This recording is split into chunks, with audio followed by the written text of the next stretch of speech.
السلام عليكم ورحمة الله تعالى وبركاته. مرحبا بك في حصة أخرى ديال English 5x5.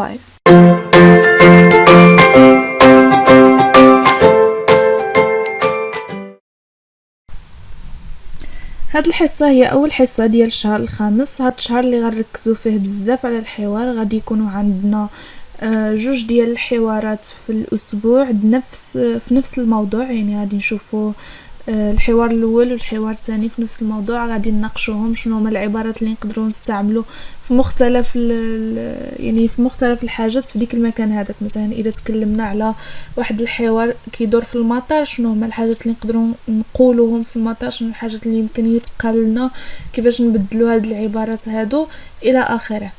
غادي نشوفوا فقره اخرى في هاد الشهر هذا اللي هي guess what it means، يعني خمن شنو كتعني هاد العباره هذه. غادي يكونوا عندنا واحد مجموعه العبارات اللي ما كيعنيوش نفس الحاجات اللي كيبان انهم كيعنيوها، وانتينا اللي خصك تعرف شنو كيعني. وان شاء الله غادي تعرف وغادي يجيك هادشي سهل غير من داكشي اللي شفناه في الاشهر اللي فاتت. كما اننا غادي نستمر في الحصه ديال special phrases، العبارات اللي هما كيتستعملوا بزاف وهما صعابين شويه انك تستوعبهم اذا ما شرحوا لك شي واحد، يعني ما عندهمش نفس الشرح ديالهم، الشرح الحرفي، وما كيتستعملوش بنفس الطريقه ديال العبارات العاديه. غادي نشوفوهم. طبعا غادي نستمروا بالجرامر، وغادي نركزوا اكثر حاجه على الحوارات وشنو نقولوا في مختلف المواضيع. هذا هو الشهر الخامس. اذا ندوزو نبداو بالحوار الاول. مستر في، شي واحد اسمه في. Good morning, I'm here for the interview. Good morning, I'm here for the interview. Mr. M, hello, I'm Mr. M. I'll be your interviewer today. Mr. V, nice to meet you, Mr. M. Mr. M, why don't you start by telling me why you're interested in working in our company? Mr. V, I have been always interested in your field. I love e-commerce and I believe I would be useful for your company. إذن عندنا Mr. V و Mr. M. Mr. V عنده interview اللي هي مقابلة كيف ما شفنا من قبل. Good morning, I'm here for the interview. أنا جيت من أجل المقابلة. Hello Mr. M. Hello, I'm Mr. M. عفوا، أنا Mr. M. I will be your interviewer today. غادي نكون أنا اللي غادي نعمل لك الانترفيو. Your interviewer يعني الشخص اللي غادي يسولك الأسئلة ديال الانترفيو، هذا هو المعنى ديالها. Today معروفة اليوم. Nice to meet you Mr. M. سعيد بمعرفتك سيد M. Mr. V, nice to meet you Mr. M. هادشي اللي قلنا. Why don't you start by telling me why you're interested in working in our company؟ علاش ما تبداشي by telling me انك تقول لي why you're interested in working in our company، علاش نتينا interested مهتم بالعمل in our company في الشركة ديالنا.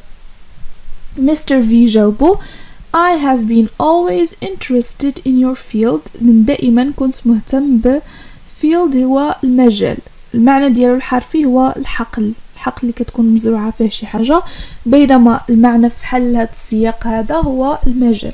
I have been always interested in your field. دائما أنا مهتم بالمجال ديالكم، يعني المجال اللي خدامة فيه الشركة ديالكم. I love e-commerce.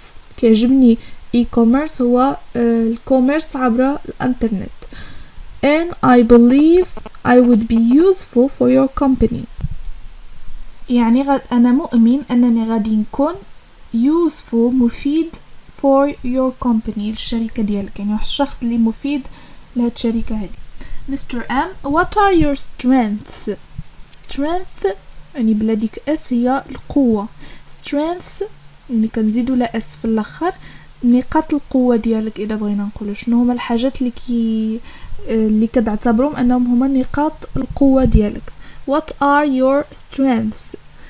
Mr. V, I'm good at direct marketing. I can make very convincing speeches and I can also talk in 5 different languages. Mr. M, what about your weaknesses؟ weakness هي العكس ديال strength، يعني النقاط ديال الضعف. weaknesses. Mr. V. I can get bored very fast. That's why I like to work in jobs that are related to dealing with people, so there's no routine in my job. إذا قالوا what are your strengths؟ شنو هما نقاط القوة ديالك؟ قالوا I'm good at direct marketing. أنا good، أنا جيد في direct marketing هو التسويق. direct marketing هو التسويق المباشر، يعني كيتكلم مع الزبون مباشرة، هذاك هو direct marketing. I can make very convincing speeches. نقدر نعمل أو نقول very convince هو أقنع. convincing speech يعني واحد الخطاب، speech هو الخطاب، مقنع convincing. I can make very convincing speeches يعني نقدر أستطيع أن ألقي خطابات اللي هما very convincing مقنعة جدا. and I can also talk in 5 different languages. ونقدر نتكلم أيضا ب5 ديال languages، 5 ديال اللغات مختلفة. Mr. M. What about your weaknesses؟ ماذا عن your weaknesses؟ نقاط الضعف ديالك. I can get bored very fast. bored قلنا هي يجيه الملل. I can get bored يقدر يجيني الملل very fast بسرعة جدا. That's why داكشي علاش I like to work in jobs كي يعجبني أنني أن أعمل in jobs في الوظائف اللي هي that are related to dealing with people، اللي عندها علاقة related to dealing بالتعامل مع الناس with people. So there is no routine in my job. باش ما يكون كاين حتى شي روتين في العمل ديالي. مزيان. Mr. M. Can you handle pressure؟ Can you handle pressure؟ pressure هو الضغط. Can you handle pressure؟ واش تقدر تحمل الضغط. Can you handle شي حاجة واش تقدر تحمل ديك الحاجة هذيك. Can you handle pressure؟ Mr. V. Yes, I can. As long as I'm focused, nothing can disturb me, even if I'm stressed. Mr. M. Let's imagine a situation where a client is very mad and who is trying to start a fight. How would you behave? Mr. V. I would keep the situation professional and not let any emotions get in the way of our communication. إذا قال له Can you handle pressure؟ واش تقدر تحمل الضغط؟ Yes, I can. نعم أستطيع. As long as I'm focused ما دمت I'm focused ما دمت مركز، ما دمت أنني مركز. Nothing can disturb me. disturb هي تشوش، شي حاجة تشوش عليك، يعني حتى حاجة ما تقدر تخربقني، حتى حاجة ما تقدر تشوش عليا. even حتى if I'm stressed، حتى لو كنت متوتر. Mr. M. Let's imagine a situation. نتخيلوا واحد situation، واحد الحالة أو واحد الوضع where a client is very mad، اللي غادي يكون فيها يعني نتخيلوا واحد السيناريو كيف ما كنقولوا غادي يكون فيه the client الزبون is very mad هي نفس عندها نفس المعنى ديال angry. واحد الكليان اللي هو very mad معصب بزاف and who is trying to start a fight، واللي كيحاول أنه يبدأ a fight، يبدأ واحد الخناق، واحد دابوزي. How would you behave؟ كيفاش غادي تصرف؟ behave هي تصرف. I would keep the situation professional. غادي نخلي الوضع professional يعني بحال كنقولوا رسمي، يعني ما ندخلوش العواطف في الوسط، يعني كي واحد الحالة رسمية يعني كنتعاملوا business is business، يعني ما كندخلوش حتى حاجة عندها علاقة بالعواطف أو العلاقات بيناتنا. I would keep the situation professional and not let any emotions، وما نخلي حتى شي عواطف get in the way of our communication، يعني تجي في الطريق ديال our communication ديال الحوار ديالنا، يعني ما حتى شي عواطف ما غادي نخليها تعترض الطريق ديال our communication ديال التواصل ديالي مع هاد الكليان هذا. نزيدو Mr. M. And what if the client doesn't want to calm down؟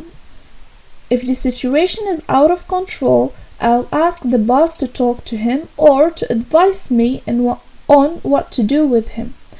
Okay, I think we have a general idea about you now. We'll be calling you very soon to tell you about the results. Thank you for coming.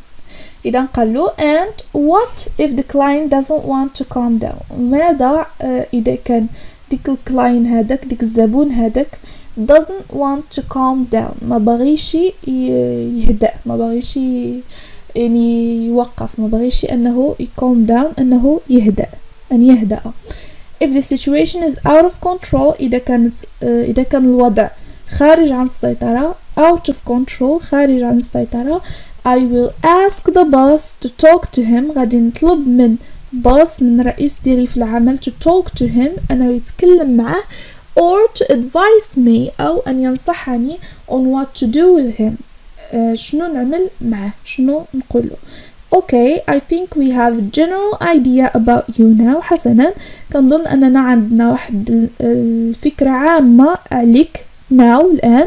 We will be calling you very soon to tell you about the results. غادي نعيطوا لك قريبا جدا باش نقولوا لك النتائج، يعني واش تقبلتي أو ما تقبلتيش. Thank you for coming. شكرا حيت جيتي. هذا هو الحوار ديالنا في هذه الحصة هذه. الحصة اللي مجا غادي يكون عندنا حوار آخر باش نشوفوا شنو هما مختلف العبارات اللي نقدروا نستعملوا إذا كنا في هذا الوضع هذا، يعني إذا كان عندنا interview باللغة الإنجليزية.